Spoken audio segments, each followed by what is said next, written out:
দাদা চলে যাবেন, আজকে কোথায় যাবেন দাদা? আমি এখন জোরারগঞ্জ সৎসঙ্গ আশ্রমে যাচ্ছি। উৎসব শ্রী ঠাকুরের 138তম উৎসব আছে, শুভ দিবস, কালকে উৎসব, ওখানে যাচ্ছি। আচ্ছা, আমি তো ভুল করে ফেলেছি। আগামীতে আপনি যদি আসেন, আপনার সকালে স্টুপিতির টাকাটা আমি দেবো। আচ্ছা আচ্ছা।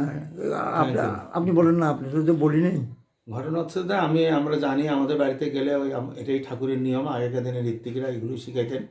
এখনও অনেক জায়গায় আছে, নারায়ণগঞ্জ সাইডে আছে, যারা জানে বলে। আমরা বলি না কেন, লজ্জায় বলি না, কেননা আমার স্মৃতিটা বেশি। একটা লোকে যদি আমি 5 দিন থাকি, তাহলে দেখা গেলো 750 টাকা আমাকে দিতে হলো। তার সব পরিবার এরকম সামর্থ্য নাইও, অনেকের আছে। সেই জন্য আমরা কিছু বলি না, কেউ জানলে বলি, জানতে চাইলে। তবে একটা জিনিস, যাদের সামর্থ্য আছে, যারা এই পাঠান মাংস মনসা পূজাতে কয়েক লক্ষ টাকা খরচ করে, অন্নপূর্ণাতে খরচ করে, কিন্তু আমার ঠাকুর তো ভিখারি না। আমি ঠাকুরের তখন রসিদটা দিই, তখন আমাকে 500 টাকা দেয়। তো আমি এই জন্য এখন চাঁদা নেওয়া বন্ধ করে দিয়েছি। কিন্তু আপনি তো আমার কাছ থেকে প্রণামী চান নাই, কিন্তু আমি আপনাকে কি প্রণামী 10 টাকা দেবো না 10 পয়সা দেবো, আমার স্বার্থ অনুযায়ী আপনি কিন্তু নিতে হবে। আর আপনিও যদি ভাতৃবুদ্ধ দেন, আমাকে নিতে হবে।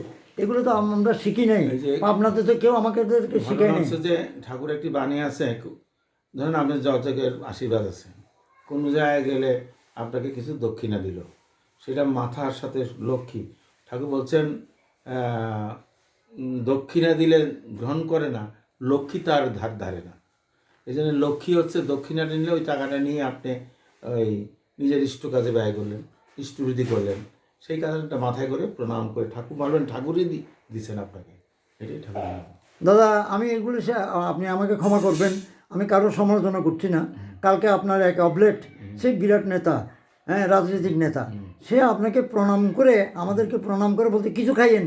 আমি ছি, আমি যাদব হিসেবে এটা শুনে আমি বলতেছি কি, ওনাকে আপনি 10 টাকা দেবেন, এটা প্রণামী দেবেন, যাই দেন প্রণামী দেবেন, ঋত্বিক প্রণামী। এটা কিছু খাইয়েন এই কথা বলেন না, সেটা কিন্তু ওর দোষ না, সেটা হচ্ছে শিক্ষার অভাব। এটা সেটা ঘটনা হচ্ছে কি, শুধু ওর শিক্ষার অভাব না, এটা আমাদের ঋত্বিকদেরও দোষ আছে। আমি দীক্ষা দিয়ে আসি, ওই কেদারখিল কদিন যাই, বছরে একবারও যাওয়া হয় না। হ্যাঁ, তো এই মাঝে মাঝে ঋত্বিক বাড়িতে যে থাকা লাগে, তাকে যাজন করা লাগে, তার কালচার যাজন, তখন মানুষ শিখে। তা ঋত্বিক এখন কম হওয়াতে এবং না ডাকলে এই গাড়ি ভাড়ার ব্যাপার আছে, ঋত্বিক ওসব চিন্তা ভাবনা করে। আর হোল টাউনের যারা ঋত্বিক, তাদেরকে পিছনে চিন্তা করে যাইতে হয়, এবারে যাবো আমি 400-500 টাকা খরচ করে, সেটা যদি প্রণামী না পাই, এরকম চিন্তা অনেকে করে। যাক, আপনার যাত্রাপথে আর বেশি কিছু করব না, আপনি এটা আপনার গোপনীয়তা থাক। আমি আপনাকে জিজ্ঞাসা করব না, কিন্তু আমি কোনোদিন যদি সুযোগ হয়, ঠাকুর যদি আমাকে সুযোগ দেয়, আগামীতে আপনি আমার এখানে যতটা রাত কাটাবেন, মিনিমাম তো 2 রাত কাটান বা 1 রাত কাটাবেন, আমি কিন্তু আপনার ঋত্বিকের প্রণামীটা আমি দেওয়ার চেষ্টা করব। আচ্ছা। জয় গুরু, আমাকে ক্ষমা সুন্দর দৃষ্টিতে দেখবেন। আপনার শুভকামনা করি, সুখে শান্তি থাকেন। আর দাদা কত কম বলবেন, আমি কিন্তু হাত দেখেই কথাগুলো আপনাকে বলছি। ঠিক আছে দাদা। কারণ আপনার শনি রাহু ভয়ানক খারাপ, ফেভারে নাই, সেই জন্য মানুষ আপনাকে ভুল বুঝবে। আমি ভুল বুঝি না, কি করে আপনি লাথি দিলেও আমি ভুল বুঝবো না। না, আর বকা দিলেও ভুল বুঝা, কেন আমি জানি লোকটাই পদের। আমার কেউ কিছু আপনার সম্বন্ধে যদি নালিশ করে, আমি ভাই পাগল মানুষ, আপনারা কার সাথে কার তুলনা করতেছেন, কার নিয়ে নালিশ করতেছেন, আমি কথা বলি দিই। পরে ওই লোক আমাদের লাইন পায় না, আমার একটু পাগল মানুষ ভাই।